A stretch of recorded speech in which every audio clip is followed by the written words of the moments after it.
Magandang hapon guys. Dito tayo ngayon sa Anak Pawis, Montalban, Rizal. Ito, Binahana. Binahan. Anong street ito? Kasiglahan. Kasiglahan, Magiting Street ba ito? Rodriguez. Ano, Pag-asa Village. Pag-asa Village.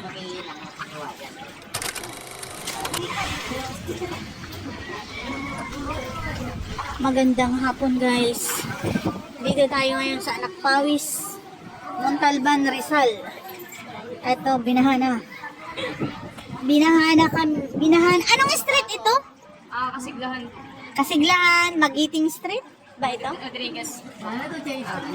Ano, Pag-asa Village. Pag-asa Village. Binahana.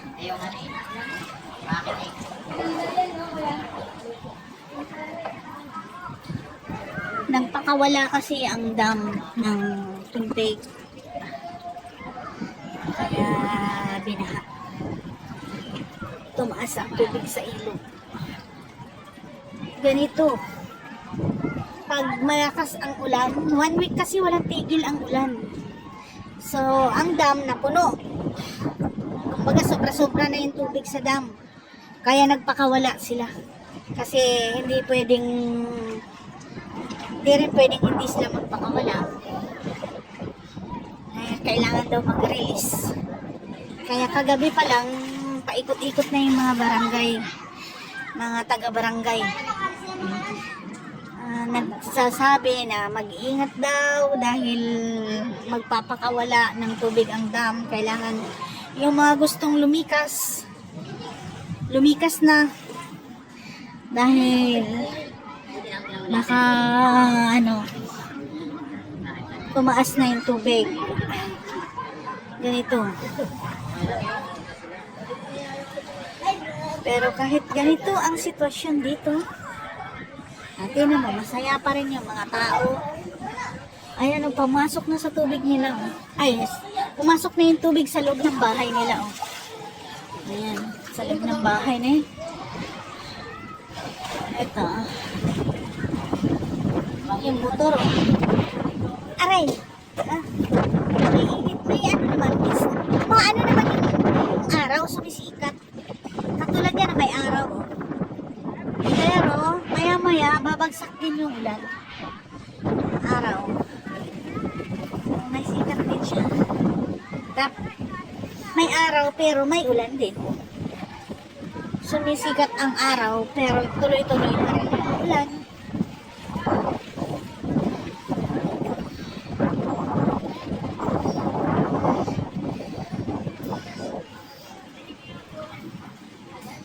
Ginawang swimming pool na ang baha. Basta ingat ka lang, wag mong mainom yung tubig kasi hindi maganda.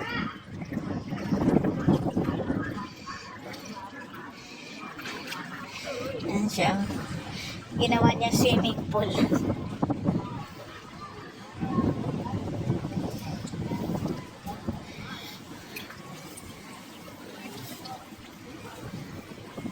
Pumasok naman sa mga kabahayan. Siguro yung mga may-ari ng bahay na ito ay lumikas na rin. Kasi wala nang tao eh. Yung motor, sayang oh. Sayang yung motor. Hindi na ililikas. Ay, mga bahay na yan, mga nakakandado. Ibig sabihin, lumikas na yung mga may-ari yan.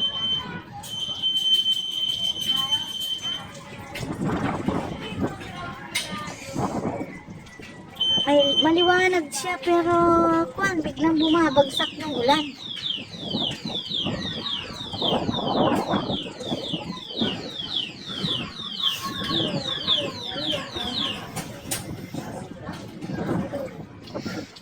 Sa loob ng bahay nila, pasok na yung tubig.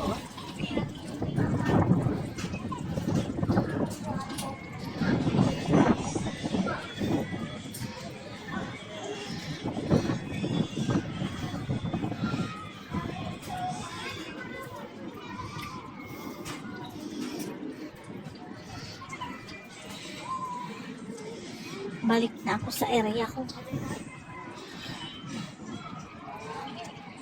Tingnan ko rin yung aking bahay doon ko.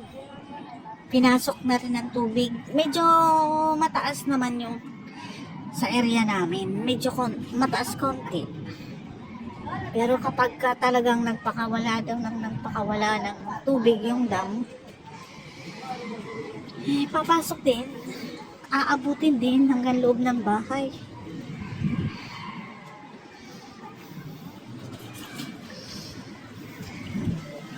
Alam mo sila kahit bahayan, nakangiti pa rin. Yan ang Pilipino di ba?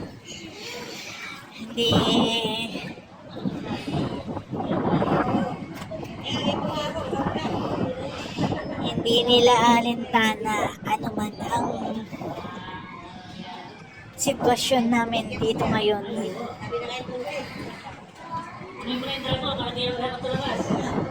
Ay, ito na yung ni-rescue. Ayan ang ni-rescue ng mga rescuer. Good job! Mga rescuer. Rescuer ng San Jose? San Jose kayo, di ba? MDR ko. MDRMO? Oh, ito sa MDRMO.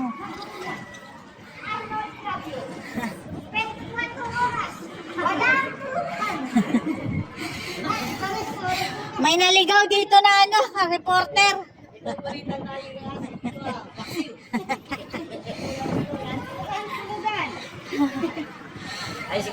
Kayo yung nag-rescue doon. Kami sa Montalban po kami. MDRRMO. Ang sisipag ninyo. Good job. Oo. Ganito. MDRRMO.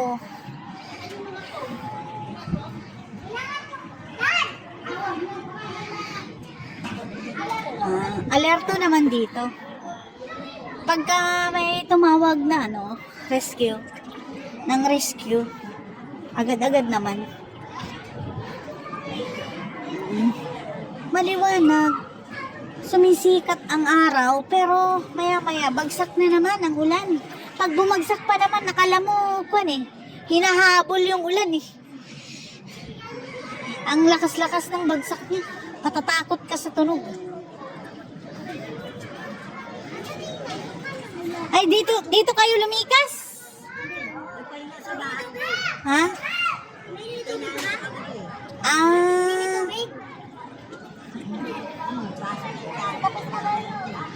Saan siya? Bahay? Dito? Ito ba yun? Ito ba yun? Kahit ako na yung sinelet, nandun lang. Kahit pa rin yung ilimik, tinatawag ko. Ganun ba? Sinong kasama niya? Kasama yung sa taas.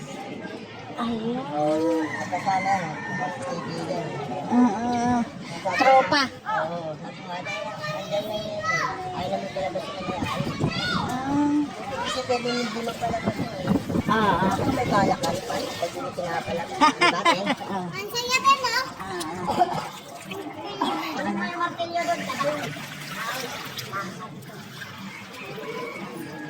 Ayan, Ano yan gagawin niyo dyan? Gatong? Panggatong? Balsa? Gagawin nilang balsa. Kala ko gagawin yung panggatong Hindi naman ito mapa. Wala kang mapa yun. Saan? Tumaba. Ito, to malunggay. Malunggay.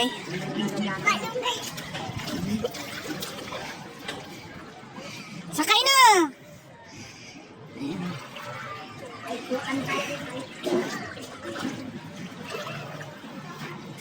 Gagawin daw nilang balsa. Akala ko gagawin gatong. Yung isa lang daw ang umaapoy. Kanina pa yan sila nagbalsa-balsa. Masaya lang si kuya kahit binahana.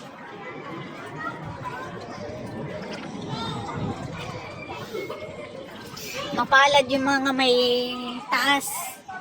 Kasi hindi na nila kailangan lumikas. Walang mababasang gamit. Ala, ala, ala! Mag-ingat kang hindi ka makainom ng tubig. Marumi yan.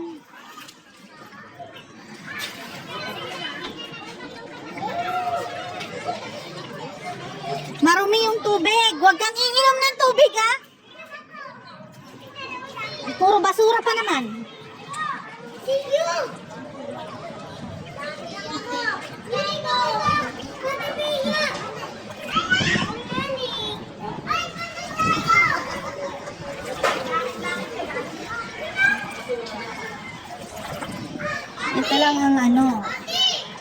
Kasi pag may baha, yung basura, lulutang din.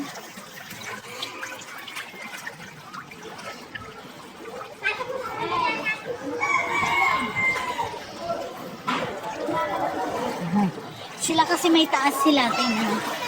Yeah. Safe sila doon. Andun sila. Andun sila sa taas.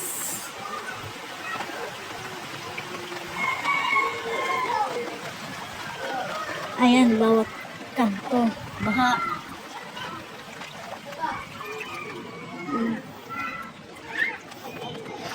Yan. Diretso yan, baha. Hanggang dun. So lang, ang dumi. Yung mga basura nila, hindi man lang inipon. Hindi man lang nilagay sa sako.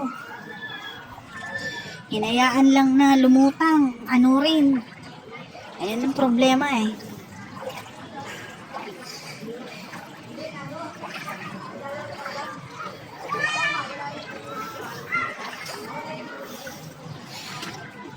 Kaya binabaha lalo eh. Kasi yung mga basura, lumabara sa kanal. Minsan nasa tao din ang problema eh. Imbis na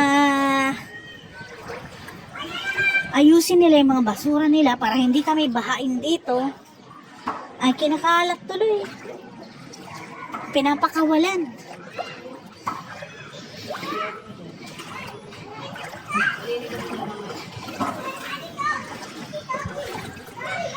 Pinapasabay sa basura. Ay di ang ano niyan, pasok sa mga kanal. Kaya imbis na agad-agad na mahihibasan, mawawala yung tubig,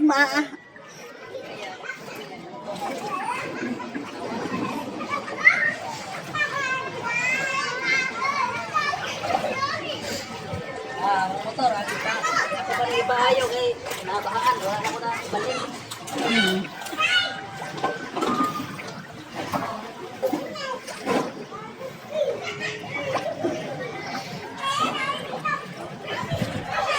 Dito banda, hindi gaano. Medyo mataas-taas pa.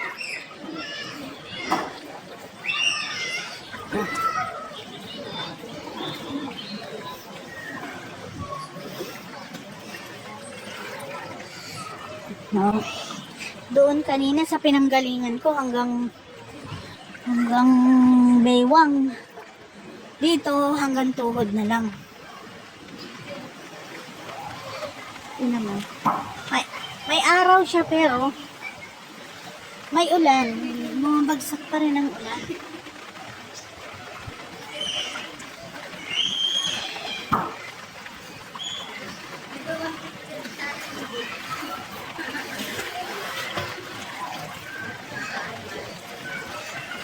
Saan ka galing? Ano? Mataas pa rin doon?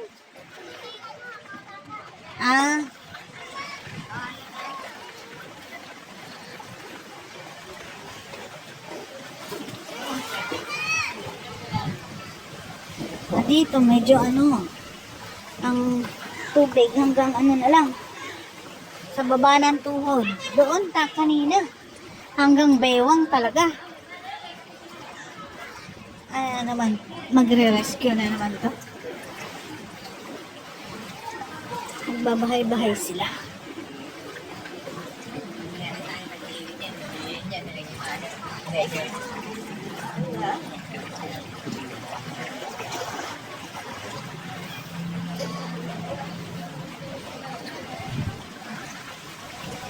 Hindi gaanong doon, mapalat sila doon kasi ang tubig hindi lumalagpas.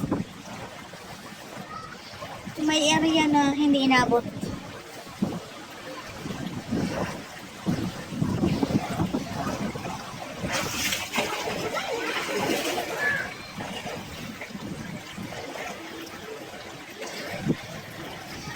Sana bumaba na agad.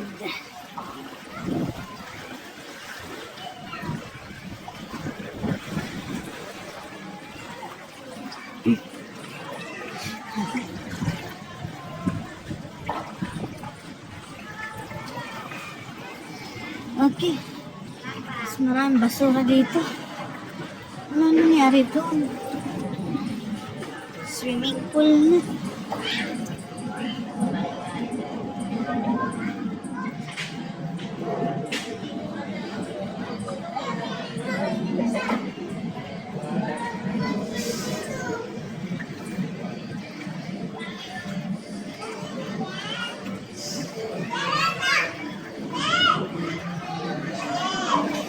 Styrofoam.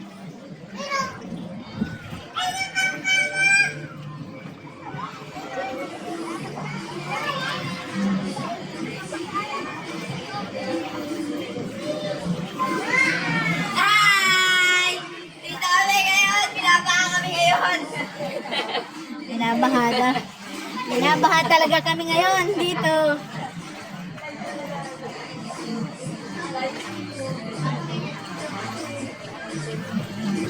Bakit puro styrofoam ang basura? Ito ang problema sa mga tao minsan.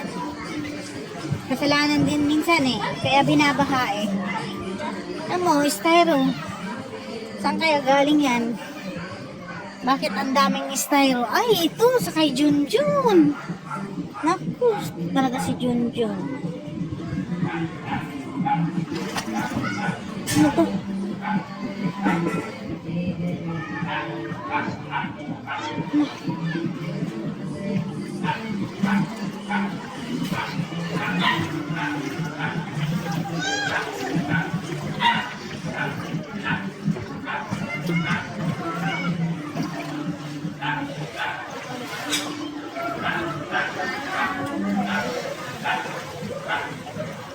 Basura ni Junjun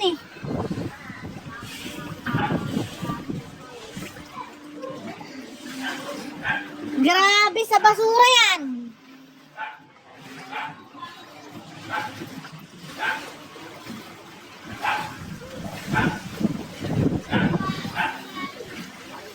Ito ang problema namin dito. Kapwa namin mamamayan na walang disiplina. Dahil pati basura, hinahayaan lang, imbis isako sana yan. Para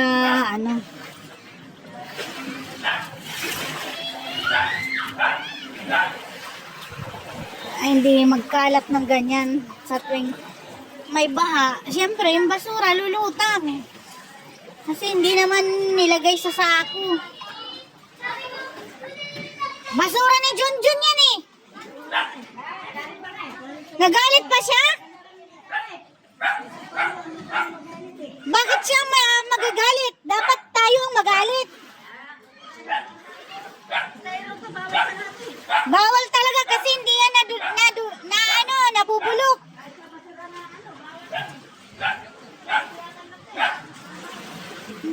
Nagalit pa talaga?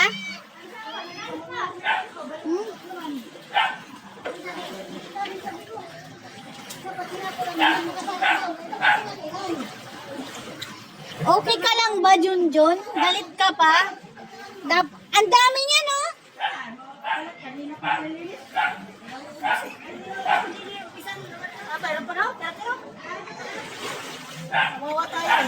Kawawa talaga.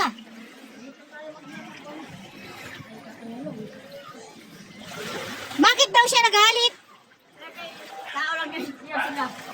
Tao lang sila. Dapat sinasako mo yan, kamo.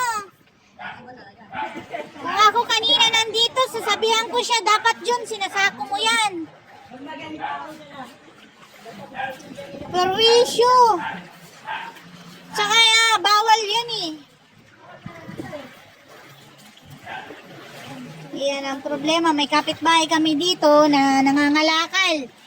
Yung ganyang basura, hinahayaan lang sa gilid ng kalsada. Yan. Kaya yan sila, tinan mo. Mabuti may mga magagandang loob na naglilinis. Eh paano kung wala? Pag wala ng baha, kalat yan sa kalsada. May mga tao talaga na walang disiplina. Grabe. Tapos, nung sinita na ang basura niya, wag ikakalat, nagalit pa. Hirap talaga eh, no?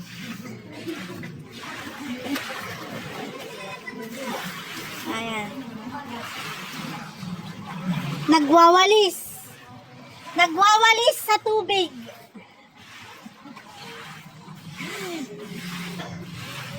Mga concerned citizen yan sila, oh. Nagwawalis sila sa tubig. Grabe. Ito na yung sitwasyon namin dito ngayon. Parang tumila naman na ang ulan. Sana tuloy-tuloy na to para humupa na rin yung baha. Okay guys, thank you for watching.